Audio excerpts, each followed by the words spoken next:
Good afternoon, everybody. So I am Dr. Awasar. I'm Assistant Director for Academic Affairs at the African Studies Center at Michigan State University. On behalf of the center, I welcome everybody. Everybody welcome. We have some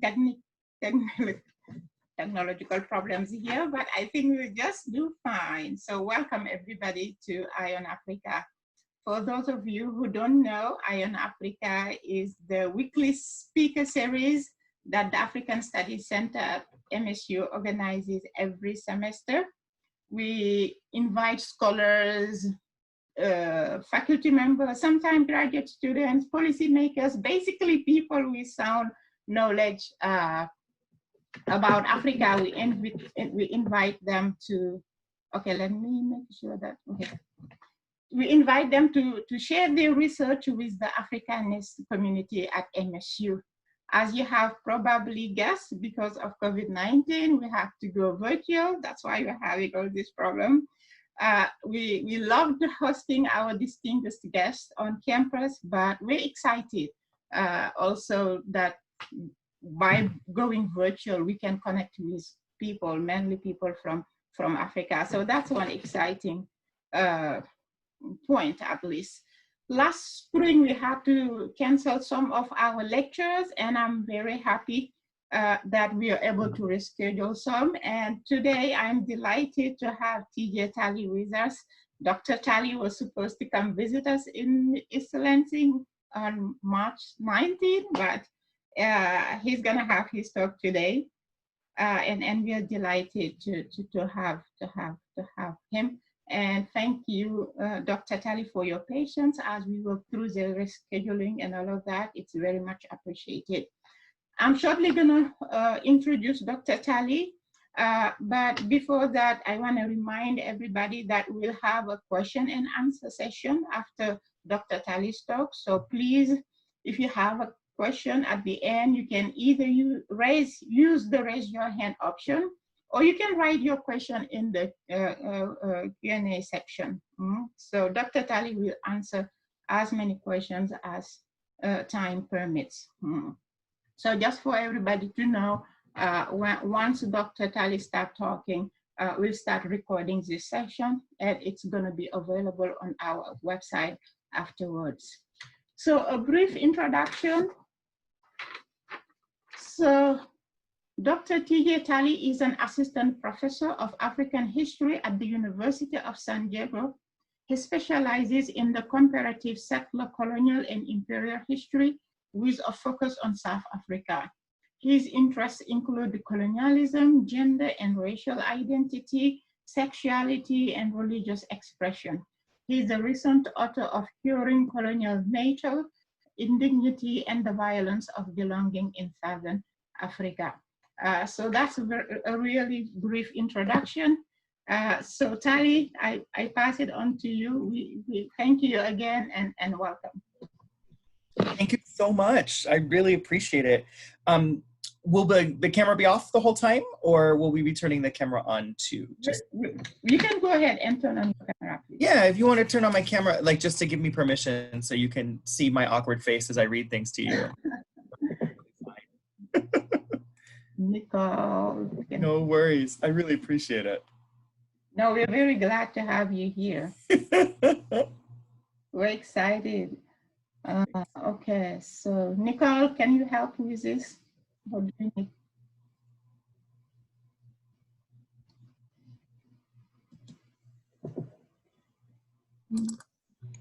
Not sure I can turn I'm trying to turn the video on. You can't turn it on, TJ?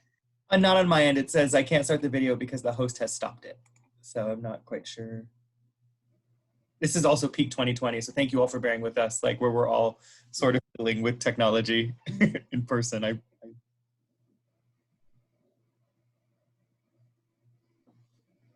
Awa, if you go to panelist. Yes. And see if you could try to turn off his video. I mean, turn on his video. I just tried, it didn't work for me either. Same. Oh.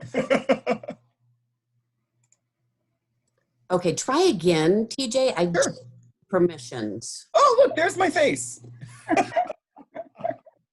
Oh, thank you so much. I figure this way, at least I feel a little bit less like I'm communicating in the dark, and you can watch the awkwardness of my face as I do so many things. So yeah, thank you so much. Awa and Nicole and all of the wonderful people at MSU. I'm so grateful.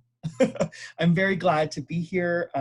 I, like many of you, was waiting anxiously, trying to figure out what was happening in the world as March 19th began to get closer and closer. And I was like, am I getting on a plane? Am I not? So I'm so thrilled to be here in a way that is safe for all of us. And I will freely admit that I'm a bit nervous with the ability to read a paper while also trying to look moderately engaging in this sort of format. So please bear with me. We're all trying to figure this out together. But yeah, I wanted to also, I'll share my screen, and I'm not able to share screen. I'm so sorry, guys. Could we possibly have that too, so I can share some slides with you?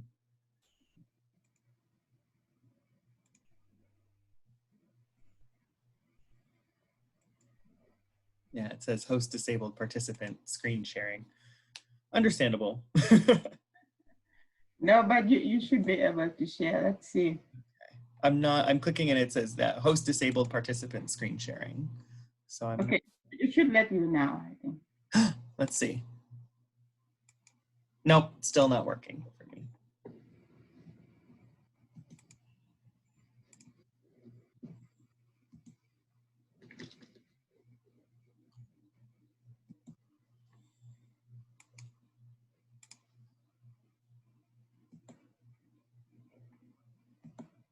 Now try and see. Yay! Thank you so much. I'm really grateful. Okay, let us. There we go. Yay! Can you all see that? Can you see this background? Okay. I feel like, again, for those of you that have been in education in the last 6 months, this has been the very nuts and bolts of our lives, right? Constantly asking if things are muted or unmuted, or if we're sort of communicating back and forth. So thank you for bearing with me. I'm so excited to be here. I'm really thrilled. And today, yeah, we're going to be talking about really a section about what my work is, what the point of it is, and it comes a lot from the introduction to my book. And so today's talk is called Ukuphazama iNatali, Queer and Indigenous Approaches to Settler Colonial History in South Africa. And so I really do want to get a chance for us to understand what the stakes are and where we are and what we're doing. So I feel the best way to do that, first and foremost, is to make sure we all are on the same page, so to speak, right? And so my work, my first book, Queer and Colonial Natal, focuses on this specific colony. I wanted to make sure we knew where it was. It is in contemporary South Africa, and it is a colony that was established in the mid-19th century by the British, who had annexed it previously from Dutch settlers, and which was predominantly in a Bantu-speaking language region that was claimed by the Zulu family, which I'll talk about in a second. But we can see it here. It's on the southeast coast of Southern Africa. It's right on the Indian Ocean.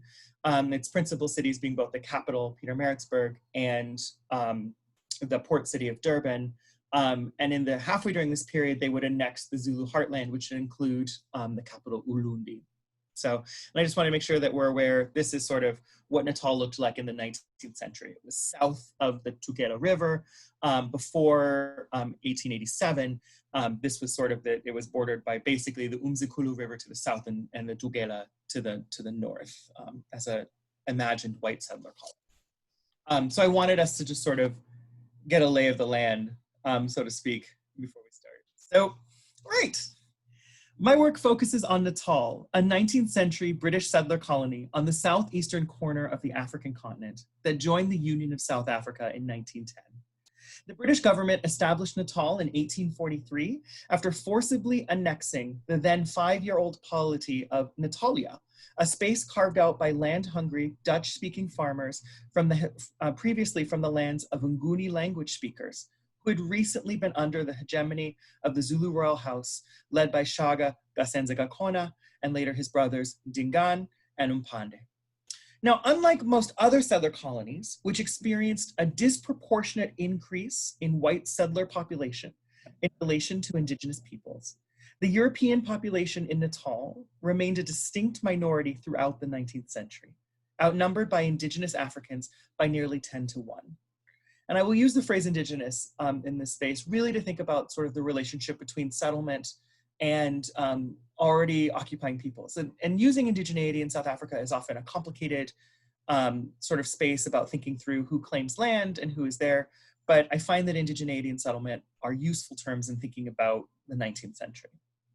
So in my book, Queer and Colonial Natal, I argue that the racial demographics of Natal, which differed considerably from most other settler colonies in the 19th century British Empire, force us to significantly re-examine the ways in which settler societies make claims over Indigenous bodies and spaces.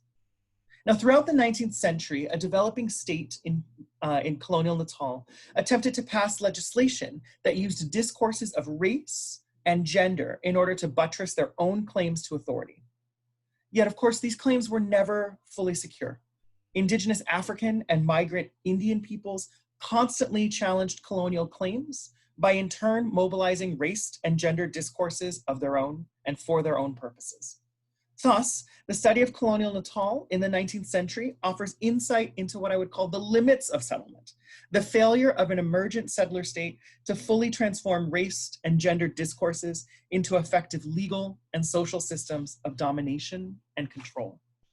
Legal debates, newspaper editorials, and settler letters, the basis of my archives of the logics of settler colonial power, are rife with constant comparison to native problems in North America and Australasia, and I track these transcolonial links wherever possible. So as someone who's interested in thinking about what does this sort of, the questions of settlement and indigeneity in South Africa, how do these play out comparatively throughout the 19th century with places like North America or Australia, Aotearoa, New Zealand, right? So thinking about these together. But one of the things that I get often asked, and rightfully so, given the work that I do, is why queer theory? Why do this in sort of 19th century Southern Africa? And so I want to think about asking this question, what does it mean to do queer theory in Natal? And so I was first drawn to the imaginative potential of queer theory as a graduate student at the University of Illinois, where I first started trying to think through the shared stakes of settler colonialism, indigeneity, and claims of belonging. So for me, queer theory is most productive in its destabilizing aspects. A queer theoretical read of a subject can seek to understand just how the norms that underpin structures of power are created, and to peer beyond the claims of hegemonic groups to see how these norms are made and unmade through daily actions. In thinking through queer theory and its application in colonial Natal, I'm critical of the ways in which institutions like marriage, the family, the church, the military, or the colony more generally depend upon assumptions of normativity, heterosexual reproduction, and proper behavior. Now, to do this involves thinking critically about intersectional relational forms of gender identity, from thinking through pre-colonial African women's roles to the forms of bricolage created by the collision of colonial missionaries and Indigenous social norms. Now, many of the key texts in the queer studies canon can be applied to understanding institutions within colonial Natal. Judith Butler's insistence on gender as performative and of heterosexuality as a project always on the brink of failure offer immediate insights into the understanding of settlement in Natal. Now, such analysis reveals much about the lives and aspirations of European settlers, particularly in contexts like Natal's white male boarding schools, where race and gender were identities that had to be inculcated through quotidian acts of violence, as Robert Morell attests. Now, this theoretical analysis can also reveal the ways in which patriarchy structures the self-conception and strategies of Indigenous Africans in response to settler pressures. Thinking of the ways in which gendered claims to authority and autonomy are constantly made and unmade in a relational context illuminates much about Zulu masculinity, as authors such as Ben Carton, Jeff Guy, and Mark Hunter have demonstrated. Similarly, the investigations of Michel Foucault into knowledge, power, and the body have done much to further understanding of colonial contexts, particularly in its elaborations under Anne Laura Stoller. Now, Stoller, along with theorist Anne McClintock, lend an insistence that gender and sexuality are core components for understanding colonial interactions. They point to the idea that all hegemonic structures of power require forms of embodied discipline and control. This is apparent in instances ranging from Shaga's shaping of male and female age ranks to the attempts of the settler state in Natal to organize proper laws around marriage, family, and reproduction. So queer theory then has much to offer in thinking through and with structures of power and domination in colonial Natal. So that's queer theory, which is one big part of what I do in my research. But then I think of this in relationship to also Indigenous studies. So what does it mean to do Indigenous studies and settler colonial theory in Natal? So my work also seeks to connect Natal to the larger contemporary world of 19th century settler colonialism, something that I feel has been largely missing in academic work on the colony. The critical study of settler colonialism has enjoyed new prominence in North America and as a means of understanding the relations that structured both colonists and previous inhabitants of these lands. Yet with few exceptions, this framework has not been widely applied to Southern Africa, and Natal in particular. Settler colonial studies situates the inherent conflict between indigeneity and settler nationalist claims to belonging within a larger framework of marginalization and appropriation, foregrounding the historic violence that structures these nationalist assertions of autochthony in sites of recent European settlement. Settler colonialism destroys to replace, as the late anthropologist Patrick Wolfe has bluntly stated. Settler colonizers come to stay. Invasion is a structure, not an event. For Wolfe, settler colonies differ from colonies of extraction or non-settlement. There's no non-awkward way to phrase that, in that the colonizer literally comes to stay. Unlike in other colonial societies where the colonizer eventually returns to the metropole, the nature of occupation is naturalized and daily enacted in emergent national form. So critical to an understanding of settler colonialism as a social and political formation is a recognition of its inherently genocidal orientation from settlers towards Indigenous peoples. Such a claim has been debated by scholars of settler colonialism, most notably Wolfe himself, but I argue that Natal possesses, as well as the Cape, a lengthy history of imperial genocidal logics. In 1851, British politician J.A. Roebuck for Parliament that, quote, English colonists could not be placed in South Africa without the inevitable consequence of annihilating the Aborigines. That was what had been done in New Zealand, in Australia, in North America, in all our colonies, and that was what would be done in South Africa if the present system were to be continued, end quote. Roebuck, who spent most of his childhood in British India and British Canada, argued in favor of a global policy of elimination, maintaining, quote, we should dispossess them of their land and the poor wretches would be driven back and exterminated, end quote. Now this view appeared to have purchased on the ground in settler circles in Natal as well. Natal settler Charles Barter stated unequivocally in 1852 that Africans, following the examples of Indigenous peoples in North America and Australasia, must follow, quote, the mysterious law which is ordained that the brown men should disappear before the white as the snow melts before the rays of an April sun. Yikes, right? There's this moment in which this is described almost as a natural phenomenon without actually any of the mechanisms of violence. It's the most ultimate form of passive voice, right? It's like, as snow vanishes, so too will Indigenous peoples, right? And he explicitly compares this to Indigenous Australians, to the Maori of Aotearoa, to First Nations peoples. And so it's interesting that Southern Africa fits in this context of self-imagined genocidal logic. So while its demographic realities differed considerably from other non-African settler colonies, Natal does fit into these genocidal logics espoused by settlers. An Indigenous studies-centered approach within a settler colonial framework allows room for reading Indigenous forms of resistance and challenge, while foregrounding the significant power disparities that operated in European settler relations with Indigenous Africans, as well as Indian migrants in Natal. Indigenous theorist Eileen Morton Robinson has crucially noted that the systems of knowledge production throughout ostensibly post-imperial spaces have been stamped resolutely by a European claim of authority, insidiously erased through the naturalizations of settler violence. As a result, settler colonial spaces like Natal were not merely sites of intense negotiation, but locations shaped profoundly by a quotidian and violent Eurocentrism that presumed superiority. So this is a little bit of Indigenous studies, and a little bit of queer theory, but how do we put them together, right?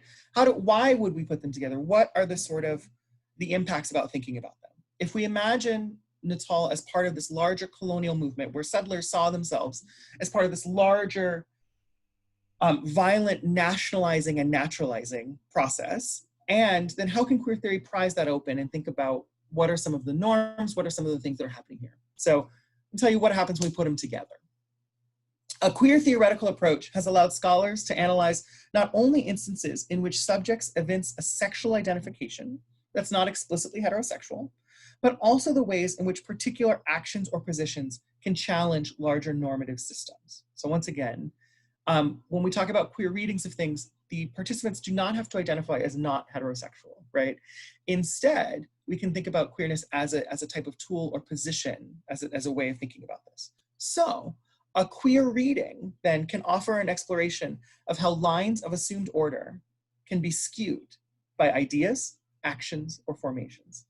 If settler colonialism itself is presented as a form of orientation, of making a recognizable and inhabitable home space for European arrivals on Indigenous land, then Native peoples and their continued resistance can serve to queer those attempted forms of order. In such circumstances, the customs, practices, and potentially the very bodies of Indigenous peoples can become queer despite remaining ostensibly heterosexual in their orientation and practice, as their existence constantly undermines the desired normative order of an emergent settler state. So following this line of inquiry, queer theorists like Scott Morgenson, Sarah Ahmed, and Jody Bird have questioned the theoretically normative underpinnings of settler occupation and orientation of Indigenous bodies and lands. This has the potential for both producing forms of decolonizing praxis in contemporary settler societies, as well as providing a powerful means of critically engaging with established normative frameworks in a wide range of settler states. Morgenson has combined an Indigenous reading of settler naturalization, right, the idea in which settlers sort of justify and make violence regrettable, but just part of what should happen, as Charles Barter does here, right? So he combines an Indigenous reading of settler naturalization with a queer challenge to normative formations, saying, quote, settlers practice settlement by turning native land and culture into an inheritance, granting them knowledge and ownership of themselves, right? This idea that they can inherit sort of Indigenous lands and bodies and then helps them self-discover, right? Indeed, a queer read of settler colonialism can allow for theorizing about the genocidal, acquisitive desire inherent within efforts to remove and replace Indigenous peoples. What would it look like to exist in a space where the reproduction of one group was encouraged directly at the expense of another? In the context of colonial Natal, this included using the specter of Indigenous African social and sexual formations, such as polygyny, to simultaneously denote threats to European dominance, as well as define what constituted proper or civilized settler behavior. So an approach that combines queer theory with Indigenous critique has the potential to profoundly unsettle, the presumptions of a settler state to lay claim to the bodies and lands of Indigenous people. The logics of settlement, which presuppose a demographic legerdemain, whereupon new European immigrants must replace the Indigenous peoples whose lands they hope to assume, require a determined emphasis on both physical and social in the contested colonial space. With the bodies of the Indigenous peoples deemed queer by settlers for resisting their attempts at cultural and social hegemony, sexuality and heteronormative reproduction became paramount in a settler colonial context. And while Indigenous practices may themselves be read as heterosexual by European observers, their very existence and the existence of alternate social and sexual formations than that of the replicating settler vision presents a queer threat to imagined reproductive futurity. The continuance of Indigenous social formations like polygyny and the question of limited settler demographics continuously reveal the anxieties surrounding reproductive futurity that operated at the heart of colonial Natal. While settlers may have viewed Indigenous social and sexual formations as queer threats to the reproductive regimes they hope to establish in Natal, Indigenous peoples clearly did not see themselves in this fashion. Rather, these very formations had the potential to enact their own normative regimes of behavior, both to resist settler co-optation and to maintain internal hierarchies of power in Indigenous African societies. As a consequence, queering colonial Natal also pushes queer theory beyond a normative transgressive paradigm, instead emphasizing that Indigenous and settler practices, such as marriage, could be normative and still rendered as queer. And so I want to think about I want to say very clearly for a second what I mean here. I'm not saying, right, that African bodies are are queer in some sort of magical way. What I'm saying here is that as a relation of power, settlers come in and observe African bodies and spaces. They see this as a land that they desire to inherit, to occupy and inhabit. They see indigenous social and sexual practices as a threat to the normative order they wish to create.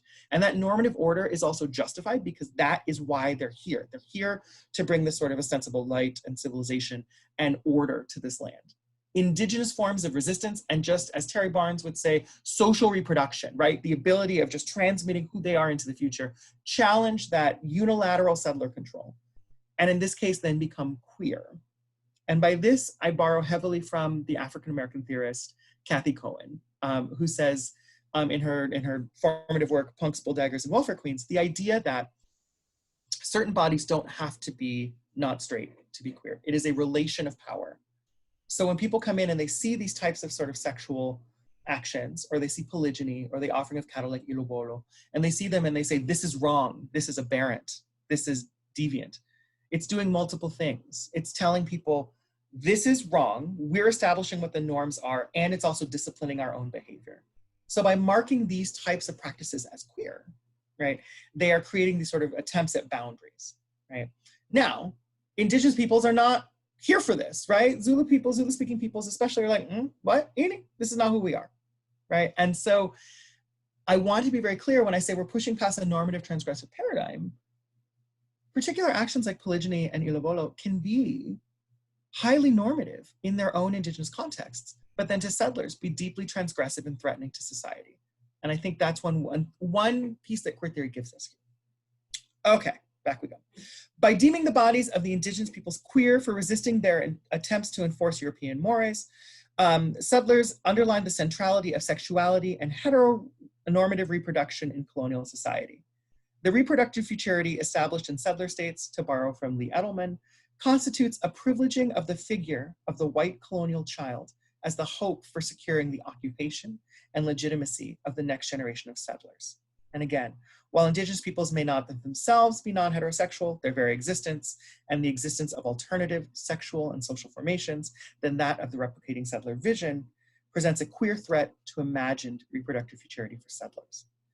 While the genocidal rhetoric of settlement diminished considerably in Natal in the last years of the 19th century, the 1850s through the 1870s undoubtedly featured triumphalist narratives of indigenous disappearance and settler inheritance. Yet the continuation of indigenous formations like polygyny and the question of these demographics really underline these anxieties. So what then is the payoff for doing these things together? What's the payoff of doing queer and indigenous theoretical work in South African history? I think the payoffs are twofold. First, combining queer theory with indigenous studies produces a powerful critical synthesis. By thinking through the colonial record with an eye for both structures of power, as well as the norms that enabled them, I am able to destabilize visions of settler colonial society in the archival record.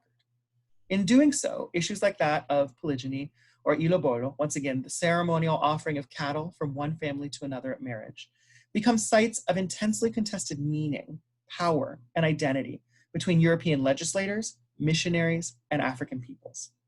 Consequently, African men and women challenged the claims of settlers to possessing a monopoly on social and sexual order in the colony and constantly undermined this imperial project.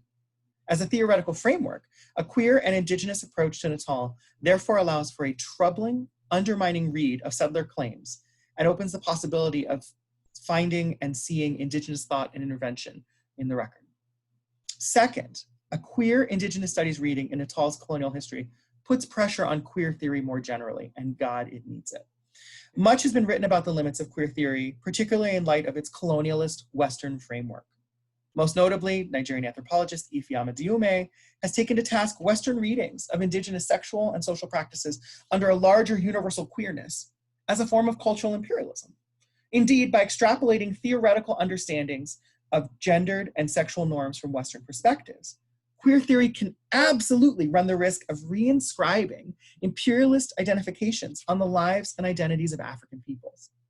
One crucial way of avoiding this pitfall lies in identifying that queer identifications are relational. Right? As a consequence, for peoples or practices to be labeled queer, such targets need not be non-heterosexual, as I said, borrowing from Kathy Cohen. right? Such an innovation can therefore draw upon diverse sources such as Gail Rubin's Hierarchies of Appropriate Sexualities and Frantz Fanon's Invocation of the Profoundly Othered Black Subject in order to show the ways in which a queer subjectivity can exist as an external label and not as an internalized identity. The simultaneous use of an Indigenous-centered approach also challenges us to think of the ways in which notions of troubling sexuality and gender may still involve relying on Western technologies or notions of stable categories, a position that should be constantly critically assessed, right? So we are not, you know, the 21st century version of colonial missionaries going and pointing out and saying certain bodies can line up in certain ways because they give us purchase in the academic metropole. We are not about to do that, not today, not ever, right? So thus, doing the work of queer Indigenous studies in Natal allows us to both queer settlement and indigenize queerness.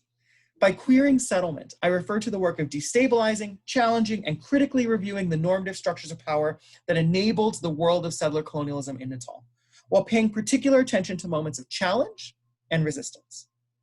Now, by indigenizing queerness, I mean the difficult task of thinking through queerness as so much more than an external intellectual project that can be mapped onto exotic and different contexts. We are not about that here. This work involves constant critical analysis that looks at sexual and gender norms within Indigenous African cultures in Natal, and also examines the ways in which these norms could subvert or resist heteronormative settler orders. This is one reason why I've titled this talk today, Ukuphazama iNatali, rather than the usual queering Natal, right? Ukuphazama means to disturb, interrupt, or distract. Indeed, the noun form isipazamisa has been debated as potentially the root of the common word spaza, right? As the local home-based shops were designed to disrupt the regular pattern of patronizing white-owned businesses during the apartheid era. Now, while I have found very few references to what Westerners would have termed non-heterosexual practices among Indigenous Africans in 19th century Natal, I do think the traces are available in the archival record. Fleeting references exist in English Zulu dictionaries prepared by missionaries that describe forms of sexual socialization amongst African men. In addition, Zaki Ahmad's study of the Ninevites at the turn of the century, the potential of recovery and analysis of divergent African sexualities in this contemporary period. Now, I am a historian, and I feel like that has been a lot of theory thrown at your faces. And so one of the things I want to do is I want to actually tie this down and pin it down to something significant and archival, right? So to conclude this talk today, I'm going to offer a brief example from my chapter in my book on polygyny and ilobolo in Colonial Natal. And they show the tensions between theory and historical work and the overall challenges in doing this sort of queer Indigenous praxis that I'm trying to think of here. So, here we go. Most missionaries were perhaps unsurprisingly resolutely opposed to Zulu polygyny and disavowed it as a viable social formation. The most notable exception to this view was posed by John Colenso, the Anglican Bishop of Natal from 1855 to 1883, who advocated a missionary policy that sanctioned polygyny on a limited basis. While he was not in favor of the continuance of polygyny indefinitely, Colenso advocated a gradualist path of social change, arguing that both polygyny and ilobolo were culturally coherent formations that supported family life in Indigenous African society. Relying on the same tropes of family responsibility, normative masculinity, as his colonial opponents, Colenso argued that abolishing Indigenous polygamy and ilobolo would undermine both the viability of evangelism and the unity of the family. Now, Colenso's views, both as a missionary and more broadly in white Natal society, were certainly in the minority. Multiple pamphlets were printed in the cities of Durban and Pietermaritzburg to challenge this dangerous theology officially sanctioned by the Bishop of Natal, and that he seemed to be offering in support of these sort of social and sexual formations. Missionary Hyman Wilder was hardly alone in his refutation of Colenso's claims, arguing that for the Zulus, quote, and I will try and reproduce this sort of histrionic voice in which he used, quote, the holy institution of matrimony is in ruins, as polygamy caused a husband to blunt his moral feelings and in sensuality place him on a level with a brute. Now, this charge of Zulu men served to reinforce the idea that polygyny as a sexual and social formation was not only unmanly, it was subhuman. Wilder's formulation served then to mark the subhumanity of Zulu men in settler eyes by their overindulgence in sensuality. Yet Wilder's use of an ostensibly universal state of marriage threatened with ruin simultaneously worked to delimit appropriate race and gendered behavior for white settler men. Wilder's pamphlet offered, in effect, a denouncement and a threat simultaneously. While he marked polygyny as the process which engendered barbaric masculinity in African men, its very continuance threatened moral structures of behavior in the colony's white male population. Quote, "If anyone denies what we have proved," charged Wilder, "that the only true marriage, which is a divine institution, is the union of two persons of different sexes for life, and asserts that this union, in certain circumstances, may consist of more than they twain, then we ask why it may not exist in England as well as Natal, why not among the white man as well as the black man." End quote. Now, this allegation illustrates several points on which the normative framework of settler logic pivots. Wilder cuts through rhetoric to much of the actual heart of settler fears. The inability of Europeans to control the actual bodies and social formations of Africans will result in the unraveling of social connections back home in England. The regulation of bodies and their attendant race and gendered identifications, themselves formulated directly from the collisionary encounters of colonialism, thus sustains the settlement project and provides an impetus for the logics of occupation.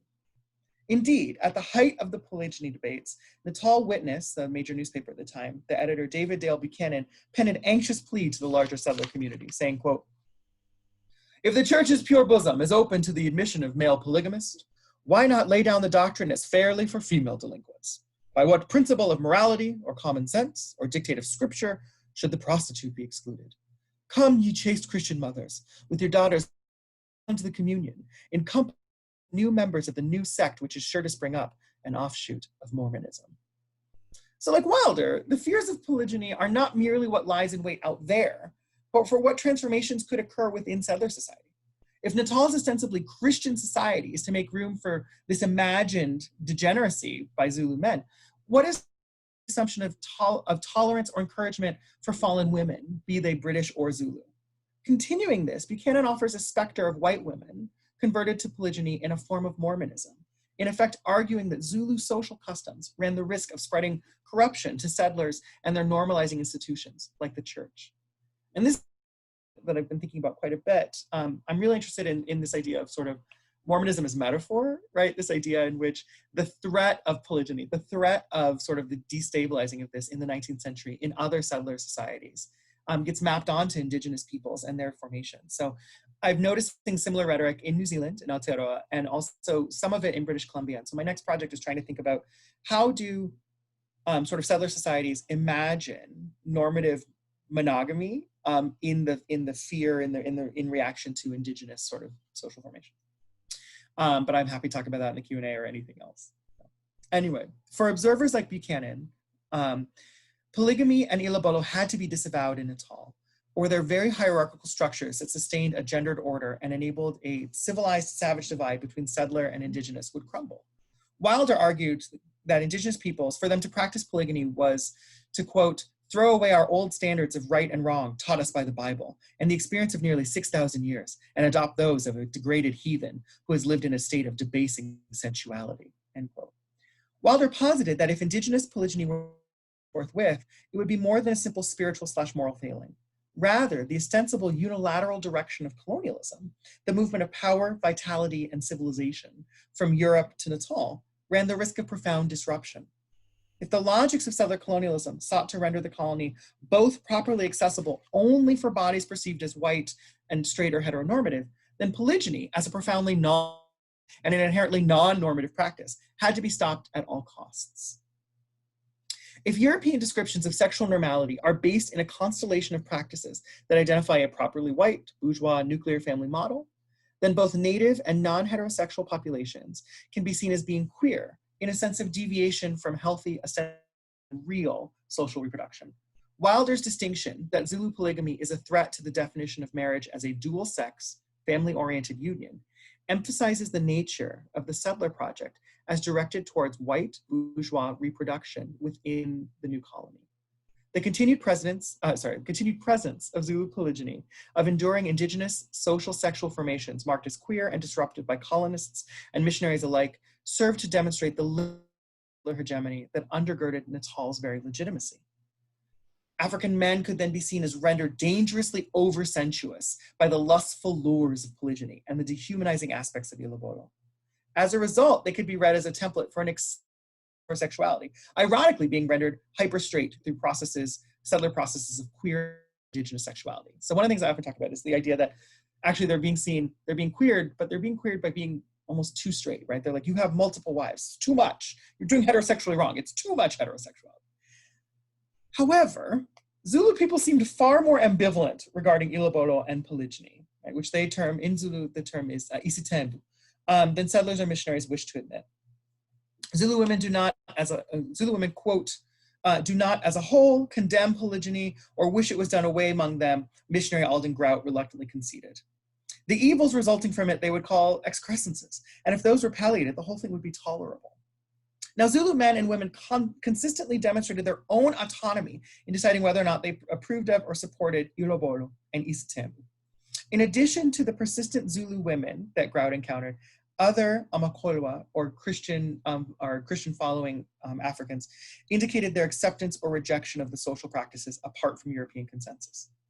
So 2 Kolwa catechists, trained by the controversial bishop, John Colenso, frustrated European attempts to render isitembu as an anti-Christian practice. So missionary Josiah Tyler, looking very grumpy and from Ohio, is here, and he's speaking to William Ngidi.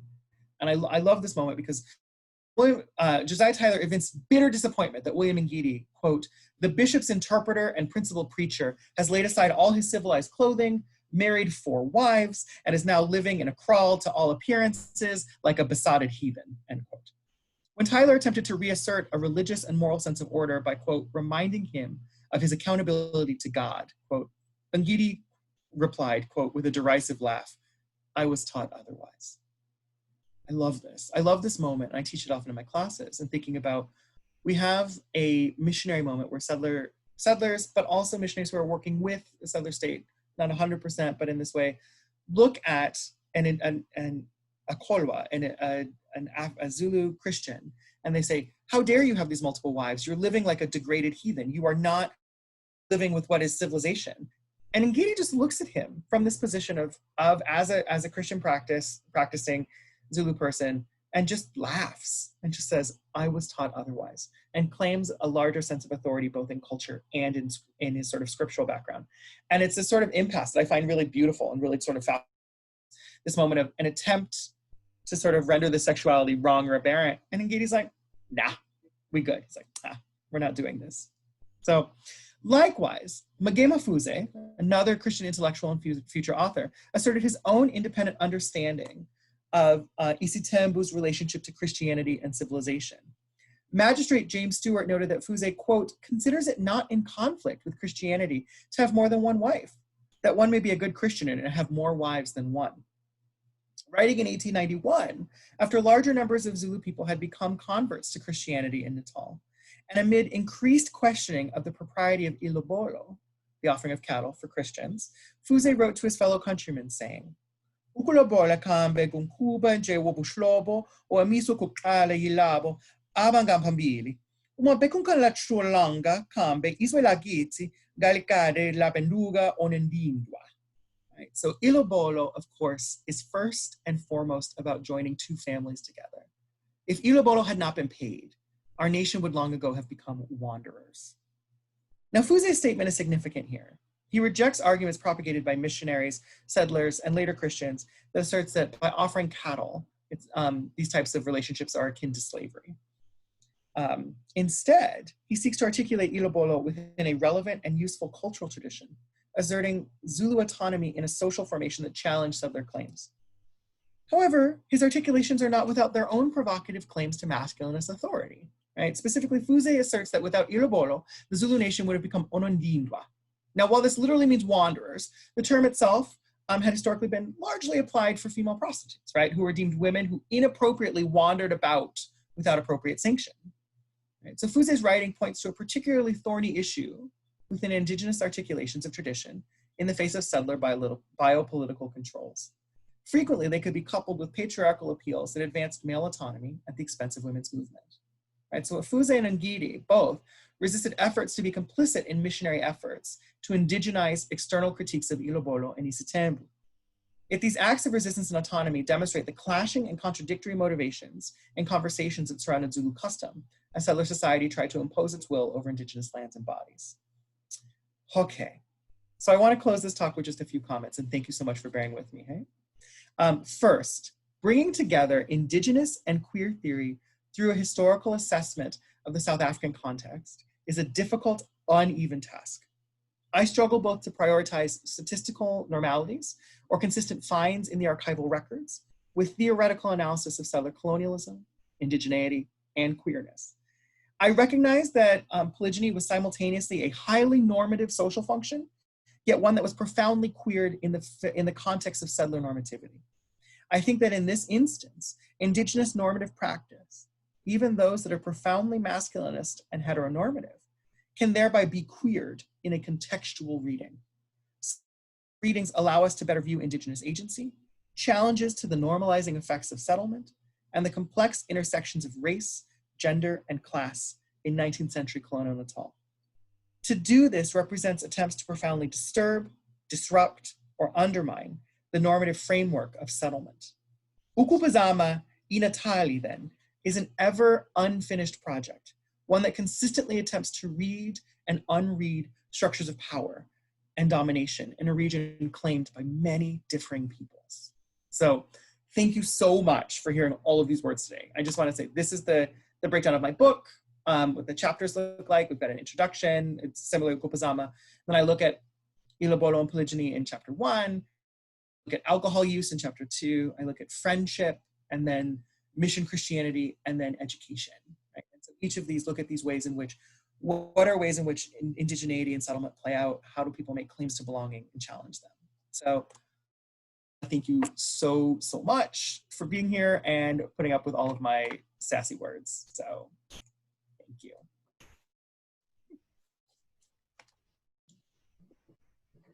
That's enough of my face. Yeah. Thank you so much, TJ. Very much appreciated. And I just wanted to let everybody know that you can either raise your hand if you have a question, or you can write it on the Q&A.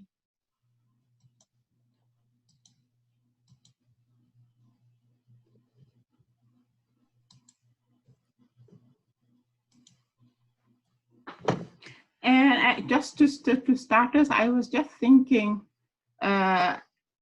you kept talking about settler colonialism, and I was wondering, would it apply to colonialism in general, not just settler colonialism, maybe? That's an excellent question. Thank you so much, Awa. I think it has purchase in at large for thinking about colonization, and I think it's specifically if we think about types of sort of gender roles when or sort of like claims over gender and sexuality in sort of crown colonies. So I'm thinking like perhaps West Africa in these sorts of ways where the British want to come in and make changes.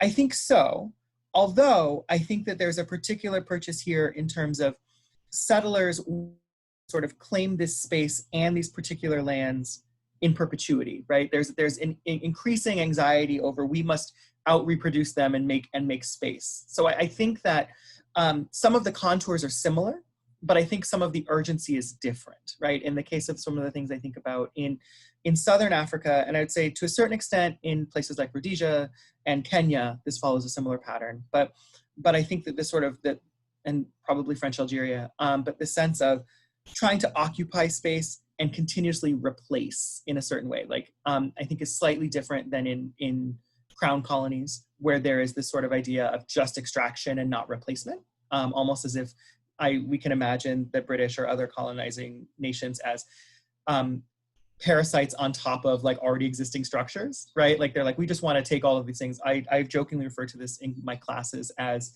almost like a mob shakedown or like a mob protection order. They're like, nice business you have. Be a shame if anything happened to it, right? And so they're like demanding like this protection racket. Whereas I think in Southern colonialism, there's this sense of it's a colonial process, but it's also the desire to replace, remove, and become the new natives, right? And so there is this tension there that I don't think is 100% easily reducible to a binary between these two types, which is the most queer theory thing I can say. But I think that that this work can inform, especially thinking about types of gender practice and resisting like these types of gender orders elsewhere, but I think there's a particular urgency in settler states. Thank you so much. I think Judith wants to talk.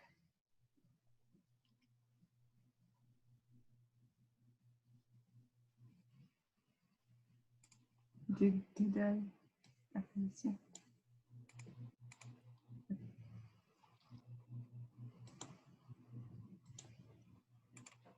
Bear with me. I'm trying to unmute Judith. It's not letting me. Come on.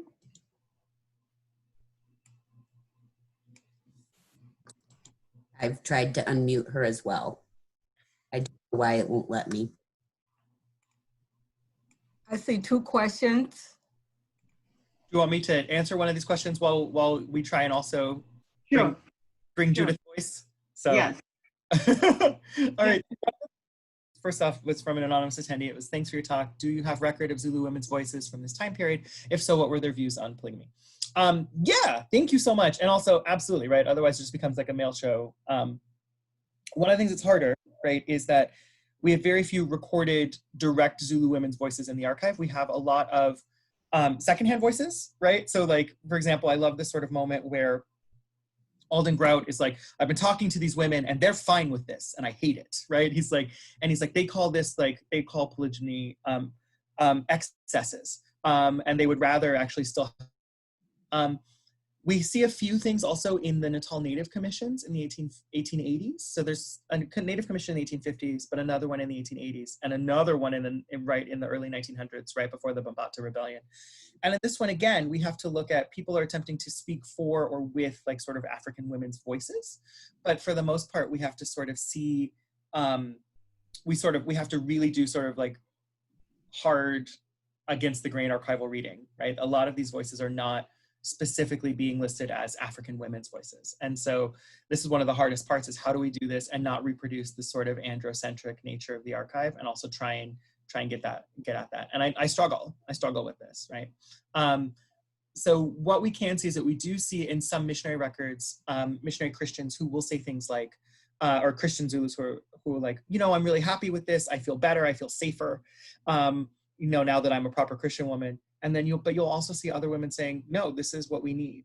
I think one of the ways in which we can see this continuously playing out is the utter failure to stamp out Iloboro, especially even about in ostensibly Kolwa families. And I think that's one way in which we can see the contours of African women's voices, because they are the ones who are specifically also have a stake in Iloboro happening.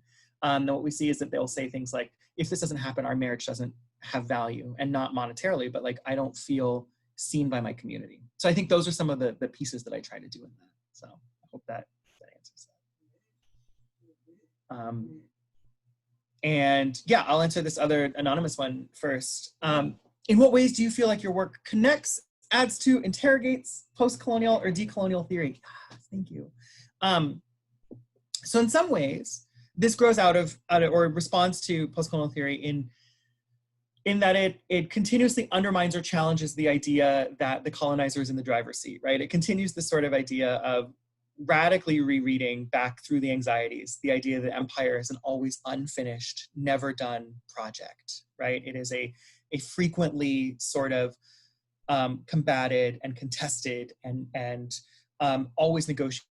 And I think that is one of the biggest insights that that continues to shape how we think about this, and from both post-colonial theory and the idea of being able to read critically against settler voices through their own bombast, and instead see it as a continuous set of failures. I think the more sort of radical views of this come from people like Antoinette Burton, who I was trained by, but think of the idea that the British Empire was actually just a series of PR spun failures that barely managed to keep it together, which is sort of a radical view, but like this idea of, if we think about this constantly barely holding on, like, I think there's something really, really powerful about that.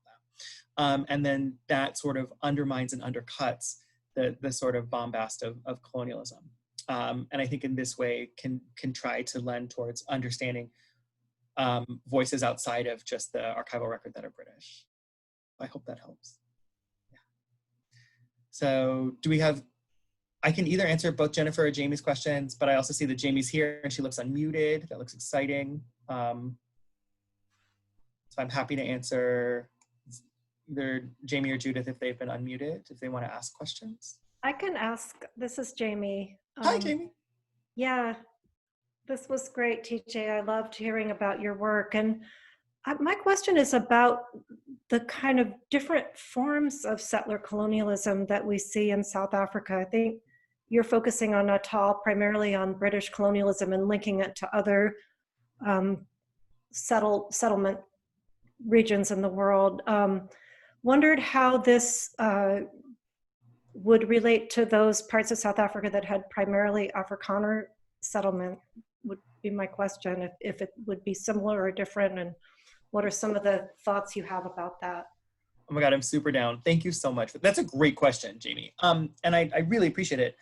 I think that on some levels, first off, right, there is something very telling, right, that I'm a scholar that's working on Natal. And so of course it's going to be like the most self-importantly for those of us who work in South Africa, like the most self-British part, right? They imagine themselves.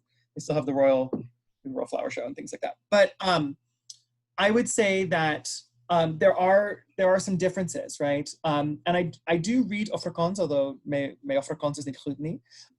And I think that one of the differences would be, right? I think that when I was first doing the research in the dissertation and then in the book, I started to think about Afrikaners are also obviously settlers and colonizers, but their relationship, I struggled to come up with a different word. And so I started to describe them as autochthonous, right? And I think that the most comparable people, like if I'm thinking in a broader 19th century sort of comparison, the most comparable people that stand out to me that are relatable to the Afrikaners are the Quebecois.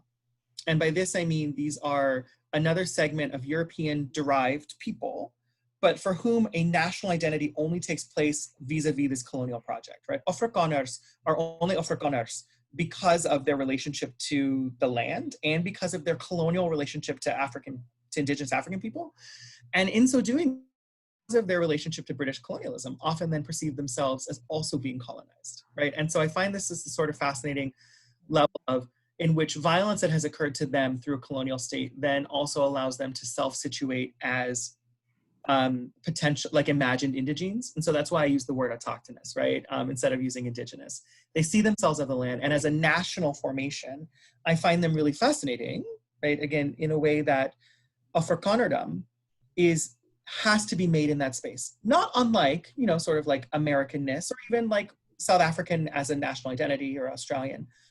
But as a sort of subset specific identity, I think that it's comparable again to the Quebecois. Imagine themselves, they're not French, they're French speakers, but they're French speakers in this particular way. Similarly, before 1875, Afrikaners are still technically speaking Dutch, right? But they're not, that language is slightly different, and they occupy this sort of space. So I would argue that some of these processes are similar and they are mutually constitutive. The Afrikaners in these other three colonies, and specifically in, you know, in the Oranje Vrystaat and the Transvaal, are seeing themselves as both colonizers and also over the 19th century as new natives, right? So there's a very specific sort of process in which they are trying to imagine themselves as written into the landscape, and also using British colonizing as a way of sort of differentiating themselves. And so on some levels, there's even less, it comes across as even more potentially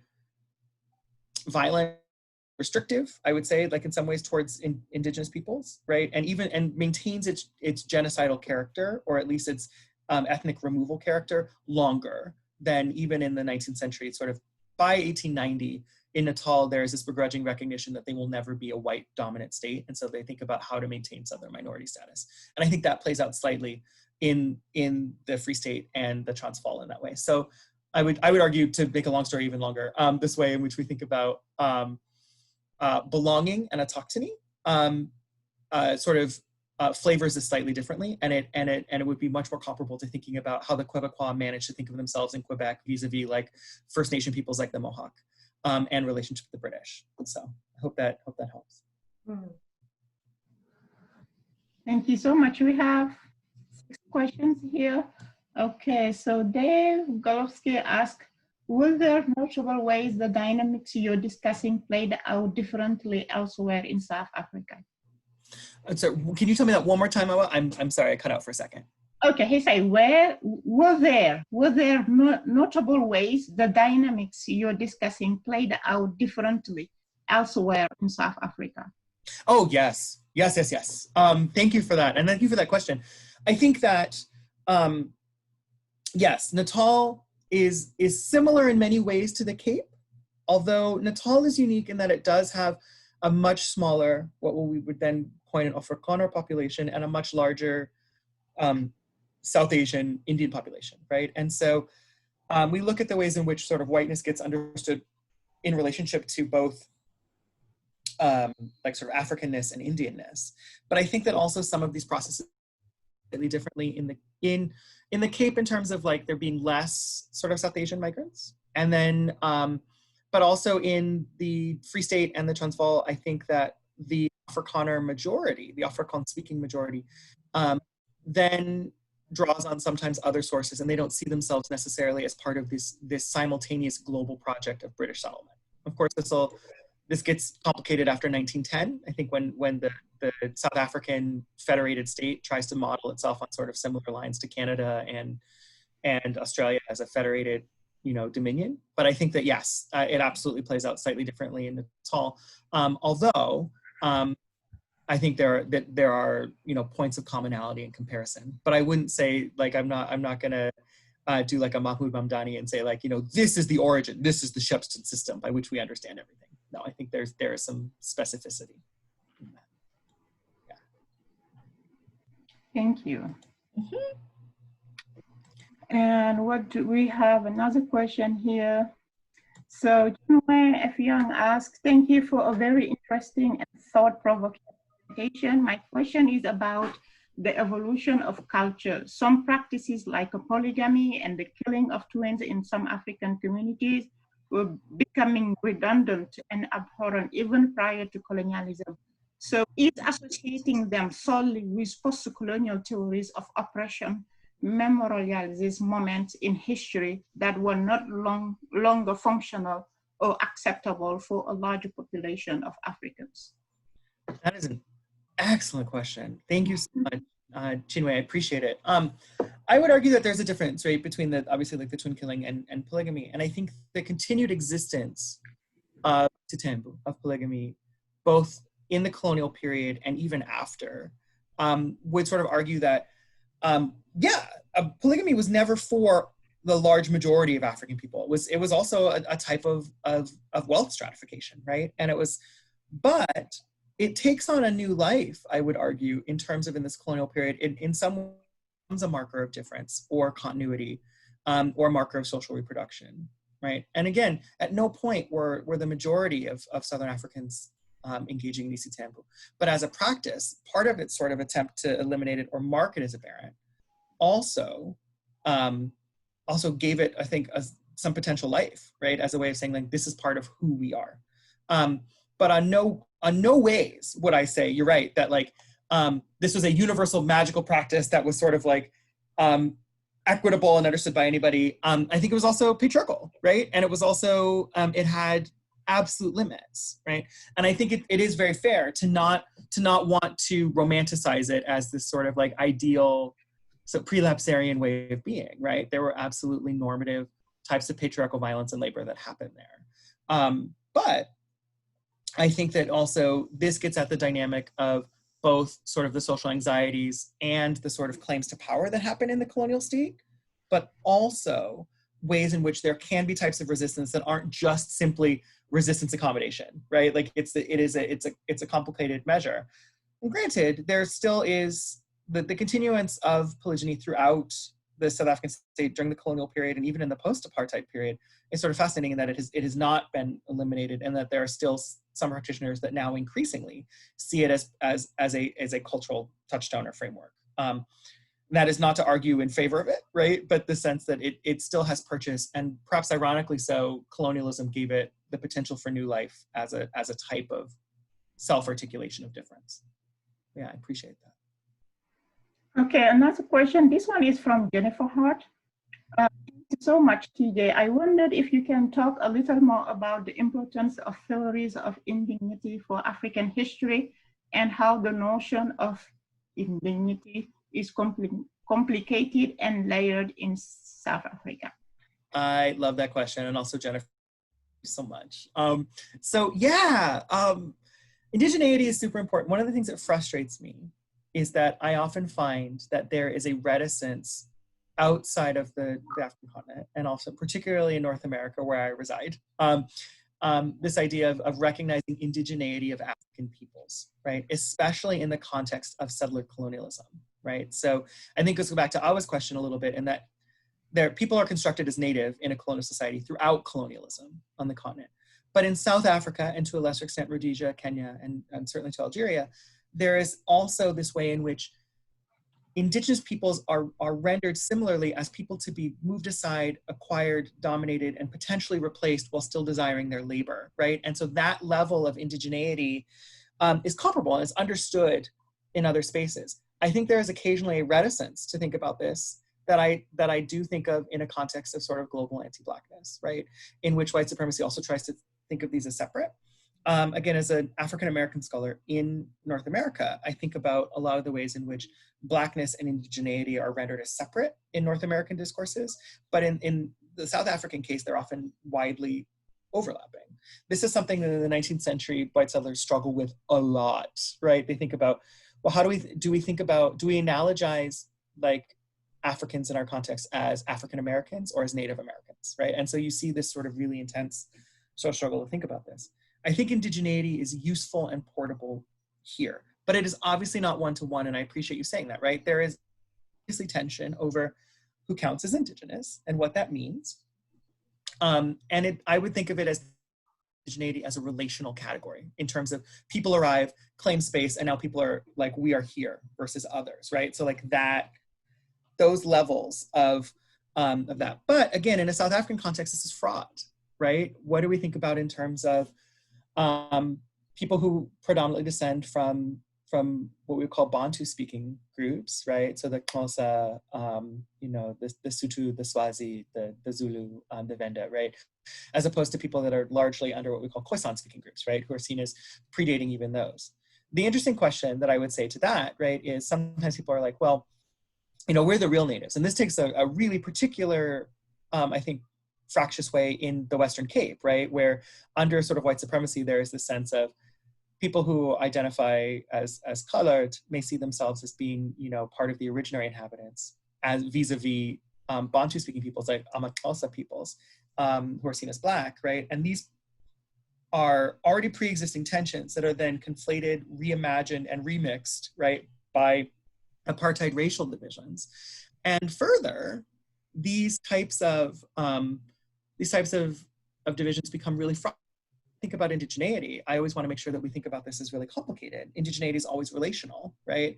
But also, I think that this sort of challenge between indigeneity amongst what we would call broadly Khoisan or Bantu speakers in South Africa is also a continuum, right? Like there's no magical sort of like cutoff date, right? And we can think of everything from the existence of cliques in Xhosa or Zulu as sort of like this sort of lengthy history of these groups interacting, and we would think about these relationships to settlement in general too, right? So I think indigeneity is very useful, and I think it is something that is often not theorized in a way, specifically also thinking about settler colonialism on the African continent, but I think it has portability, but it needs to be sensitive to the fact that indigeneity is a multi-sided term in South Africa. And so I try and do that a lot, I promise, but it's often like juggling knives that are on fire.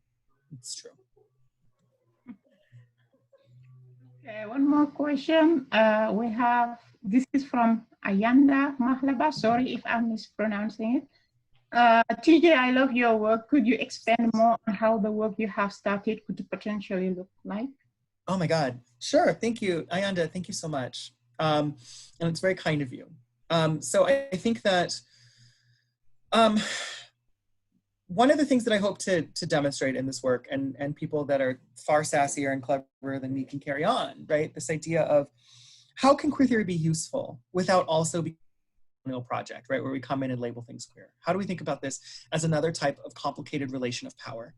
I think this can play out in lots of ways that I've not even touched, right? This can think about in military settings, think about how do we trouble, undermine, challenge, and think about colonial claims to power, but also not reduce things to a very simple binary of resistance and accommodation, right? Or collaboration, and recognize that people make very complicated ways of being in the world. And this way, I'm thinking about like Terry Barnes's We Women Work So Hard in Zimbabwe, right? When she thinks about social reproduction, right? The idea of trying to transmit something African into the future, which takes complicated ways that may look like accommodation and may look like resistance. I think that using queer theory in this particular way can complicate that, and also think about the ways in which settlement can be troubled elsewhere. And so for me, my next work is much more interested in thinking about the creation of settler normativity and indigenous existence, right, that often is resisting in comparative frameworks. So the next project I'm looking at is a comparison between South Africa, Aotearoa, New Zealand, British Columbia, and Utah, right? So I'm really thinking about how do we think about monogamy and polygamy, about race, about the formation of 19th century states, and the ways in which indigenous bodies and settler claims to spaces get refracted in really powerful ways. So I appreciate that, Ayanda. Thank you.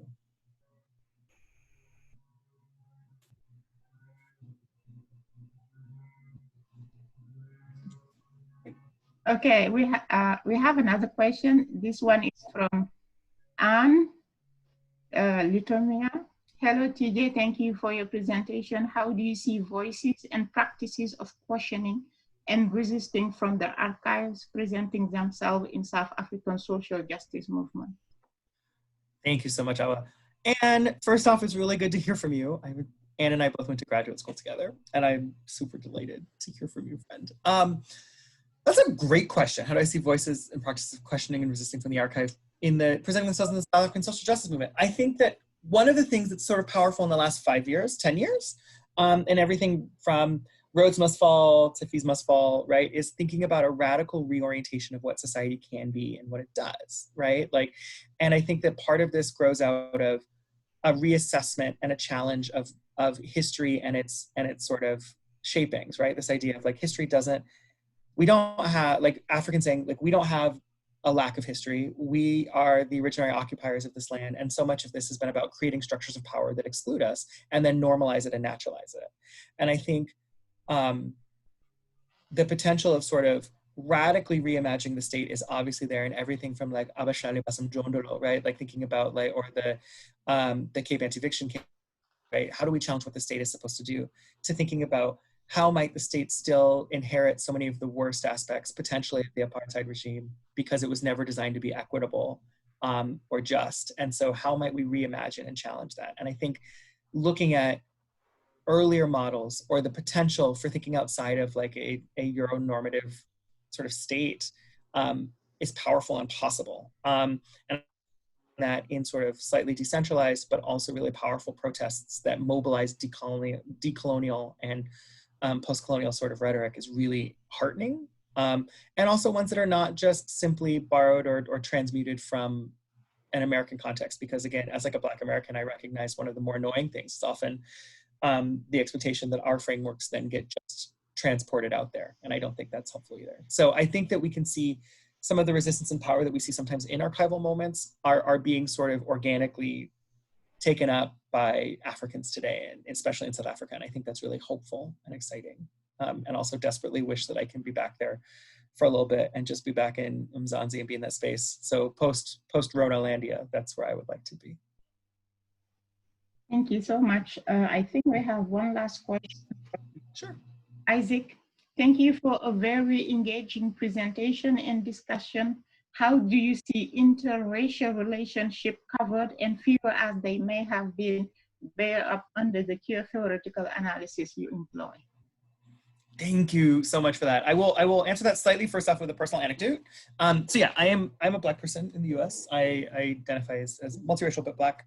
When I'm in South Africa, I am often read as colored. When I was doing initial archival work, the very first time as a 25-year-old in the archives, some older South Africans came up to me and they were like, "Excuse me, are you related to John Dunn or one of his many descendants?" And I hadn't spoken. I was just simply writing and looking down. And I looked up and I was like, "I'm from Los Angeles." And they were like, "Oh," but I say this just because John Dunn is sort of one of these sort of very powerful figures in the 19th century, and especially in Natal, we have a different genesis of colored peoples. We imagine colored peoples largely being Afrikaans speaking and predominantly from the Cape, right? But there's, of course, the Natal colored community, which is largely British and Zulu. And also that was what people initially often think of me as, because I'm an English speaker that speaks Zulu, but then they hear my American accent and then they just look at me blankly, which is fair. But I answer this to say that one of the things that's really fascinating is to think about interracial relationships as deeply confounding to the 19th century British state of Natal. But not at first. In the 1830s and 1840s, they are constitutive, they are necessary, especially as there are very few settlers on the ground. And this is very similar to places like New Zealand, Australia, and British Columbia, where initially to sort of make this sort of beachhead, this first generation are interracial. And then they will raise children in an Indigenous context. So they will often live as, minor Nkosi, and then have their children really have their own imizi and living in these sorts of cultural backgrounds. But as the society grows in terms of a white demographic, there's a desire to sort of create this sort of racial hierarchization by the 1860s and 70s.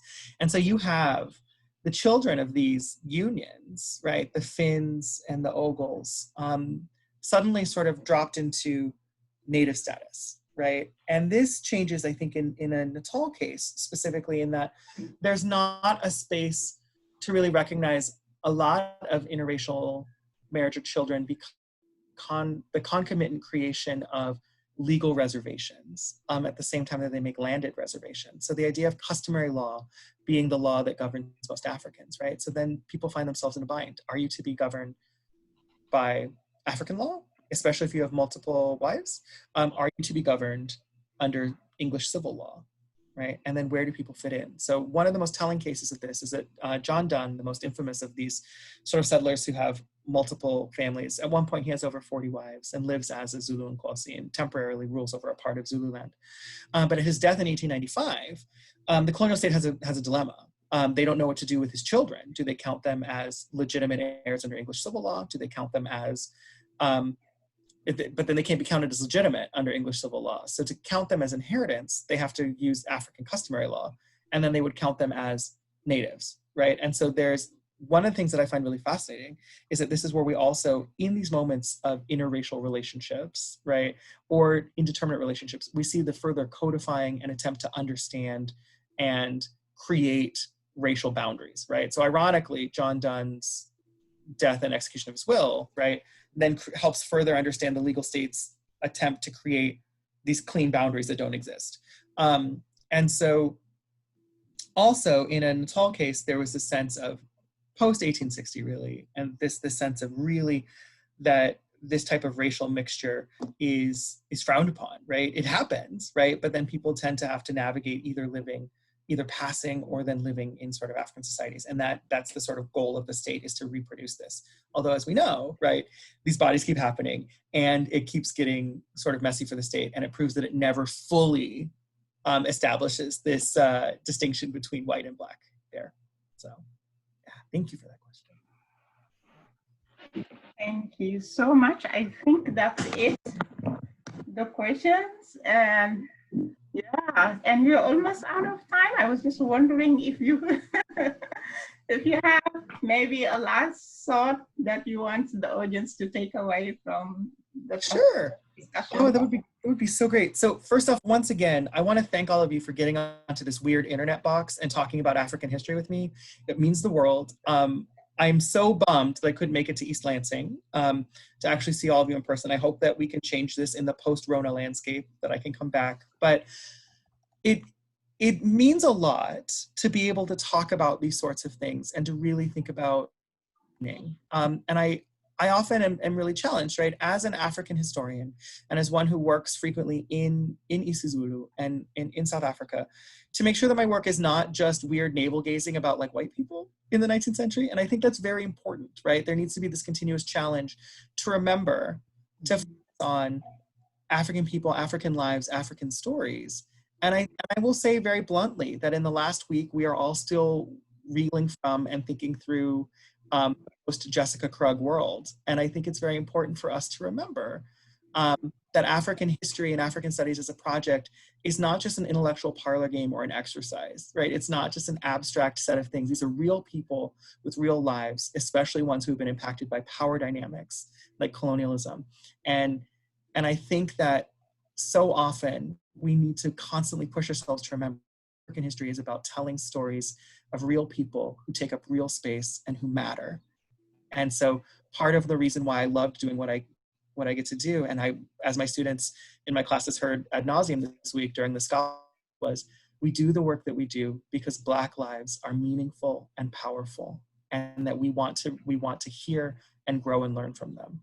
And so I continuously want to do the work that I do as a Black person and as a historian because I think that this is powerful and meaningful. And I'm so jazzed that you all wanted to join me on it today. Thank you so much. We are so happy to have you. It has been wonderful. Thank you. It would have been wonderful to have you in East Lansing, but it's just reported. You're going to come back. I promise you I will. And thank you everybody else who joined in. Thank you. And please join us next time. Next Thursday, same time, 12 to 1. Thank you, everybody. Bye. Thank you.